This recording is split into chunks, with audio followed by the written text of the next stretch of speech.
안녕하세요, 흐아나입니다. 오랜만에 또 영상을 남겨보게 되네요. 중국은 춘절 연휴 기간이 올해는 10일이었어요. 중국에서는 이걸 10이라고 하는데 10일 동안 정말 먹고 자고 아무것도 한 게 없는 것 같아가지고 좀 의미 있는 일을 하자라고 생각해서 오랜만에 유튜브 영상을 남겨보게 됐습니다. 이번 영상은 중국 생활의 장단점을 얘기해 보려고 해요. 제가 중국에서 한 7, 8년 정도 생활을 하면서 느꼈던 점들이고요. 개인적인 의견이니까 참고용으로만 해주시기 바래요. 중국 생활에서 첫 번째 장점은 간편한 결제 시스템이에요. 많은 분들이 아시다시피 위챗이라던가 쭈브바오 같은 어플이 있잖아요. 위챗이 처음에는 메신저 기능으로 있는 그런 어플로 시작을 했지만 현재는 뭐 상점에 가서 결제를 한다던가 아니면 뭐 전기세 지불하는 등 여러 가지 정말 다양한 기능들을 다 포함을 하고 있는 게 위챗이에요. 그래서 다른 어플은 몰라도 위챗이란 어플은 중국 생활에서 꼭 필요한 앱이고요. 최근에 다녀왔던 꾸이린에 있는 아주 작은 농촌의 시장을 갔었는데 시장에서도 코드를 앞에다 두고 이렇게 물건들을 파시더라고요. 그래서 이게 단순히 대도시에만 있는 게 아니고 전국적으로 이게 보편화가 됐다 보니까 어디를 가서든 정말 편리하고 간편한 것 같더라고요. 위챗의 기능이 정말 다양한데 예를 들어서 상점에서 물건 사는 것은 물론이고 또 음식 주문을 할 때도 위챗으로 해요. 그래서 중국 요즘 음식점에 가보면 이제 코드를 스캔을 하면 거기에 이제 메뉴판이 나와요. 그래서 메뉴판을 고르고 거기서 바로 결제를 하고, 그래서 직원이 주문을 받는다거나 결제를 따로 하는 그런 프로세스가 줄어들었죠. 위챗에 이제 샤오 정쉬라는 그런 기능이 또 생겼는데 그게 뭐냐면 이제 다양한 어플들을 이제 위챗에서도 간단하게 사용할 수가 있어요. 핸드폰 코드 인식 없이도 바로 얼굴 인식으로도 결제가 가능하거든요. 그래서 그런 것들 보면 정말 편리하고 신기하죠. 배달 음식 같은 경우에는 거의 24시간 동안 운영이 된다고 보면 돼요. 그래서 뭐 가끔 야식이 먹고 싶거나 할 때 이제 막 한두 시에도 이제 양꼬치 그런 거를 파는 데도 많고, 또는 아침이 먹고 싶다라고 했을 때도 아주 간편하게 배달을 시킬 수가 있죠. 그래서 가격이 뭐 비싸든 싸든 항상 간편하게 배달을 시킬 수 있는 게 큰 장점이에요. 그 세 번째로는 공유 경제인데요. 중국이 아마 2015년도 정도쯤에 공유 자전거가 굉장히 유행을 타기 시작했어요. 그리고 그런 것들이 보통 중심 대도시에서 시작을 하기 때문에 제가 북경에 있을 때 공유 자전거가 정말 인기가 많았을 때가 있었거든요. 그래서 공유 자전거를 시작으로 해서 뭐 공유차, 띠리 같은 것들도 그런 것들도 유행을 하고, 또한 공유 보조 배터리 등도 지금도 많이 잘 사용되고 있는 시스템 중에 하나인데요. 그래서 가끔 핸드폰에 배터리 없어가지고 난감할 때 있으시잖아요. 중국에는 뭐 상점이나 혹은 길거리에서도 그런 보조 배터리를 빌릴 수 있는 곳이 굉장히 많아요. 이렇게 이만한 크기에 이제 여러 가지 보조 배터리들이 꽂혀져 있고 그것도 위챗으로 이렇게 스캔을 해가지고 빌릴 수 있어요.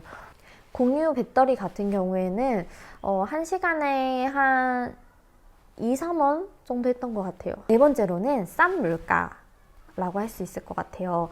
물론 중국 뭐 대도시, 뭐 소도시 차이가 있긴 하겠지만 제가 있는 광저우도 일선 도시이긴 하지만 어느 정도 싼 물가라고 생각을 하거든요. 그래서 과일이라던가 채소 가격은 정말 한국에 비하면 훨씬 싼 편이죠.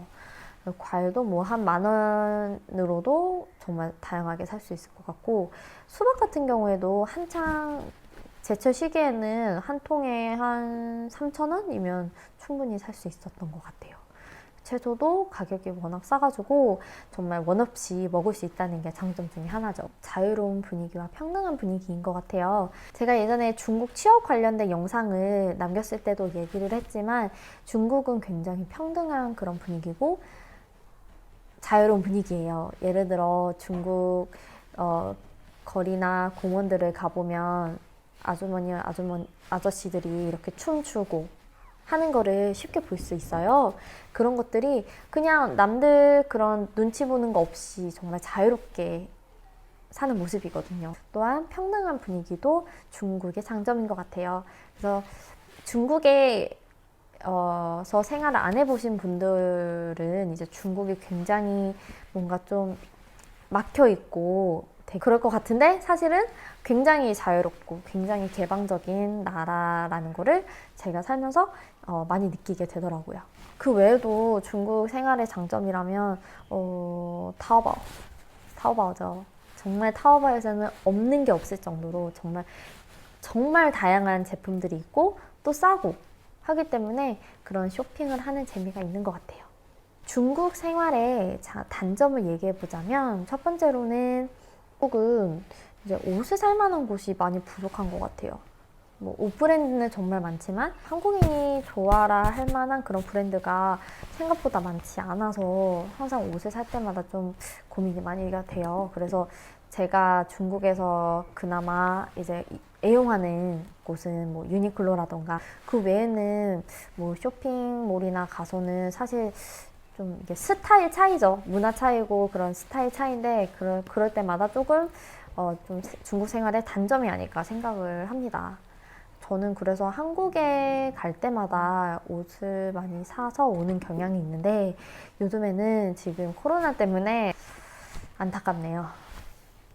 사실 외국인이 한국에 와서도 느끼는 게 의료비가 비싸다라고 생각을 할 수가 있겠죠.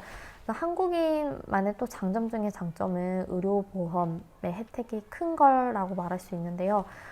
외국인으로서 중국에서 생활을 하면 이제 의료 비쌀 뿐만 아니라 여러 가지 면으로 조금 아쉬운 점이 많은 것 같아요. 물론 아직까지는 건강해서 병원에 다닐 일이 그렇게 많지는 않지만 앞으로 이제 중국 생활을 오래 하다 보면 그런 것들이 정말 좀 큰 단점이 될 것 같다는 생각이 드네요. 마지막으로는 느린 업무 처리와 복잡한 제도예요. 예를 들어 취업 비자를 받게 되더라도 이게 북경에서 있는 제도와 광저우에서 있는 제도가 완전히 달라요. 그러니까 완전히 같은 국가인데 성마다 또 제도가 워낙 달라가지고 그런 것들이 이제 중국 생활을 하면서 좀 많이 머리가 아프더라고요. 그리고 이제 느린 그런 업무 처리 같은 경우에는 제가 중국 이제 대학원 다닐 때 느꼈던 건데 학교에서 뭐 업무 처리, 예를 들어 비용을 청구한다던가 그런 거를 하면 보통 뭐 빨라도 한두 달 뒤에서야 비용 처리를 받는다거나 하는 등 그런 업무 처리가 굉장히 느리다라는 게 정말 단점 중에 하나인 것 같아요. 지역마다 차이가 있고 또 개인적인 차이가 있기 때문에 참고만 해주시기를 바라요. 중국에서 생활을 하면서 느꼈던 중국 생활의 장단점이었습니다. 중국의 생활을 하실 예정인 분들, 중국 생활이 궁금하신 분들한테 도움이 되기를 바랍니다.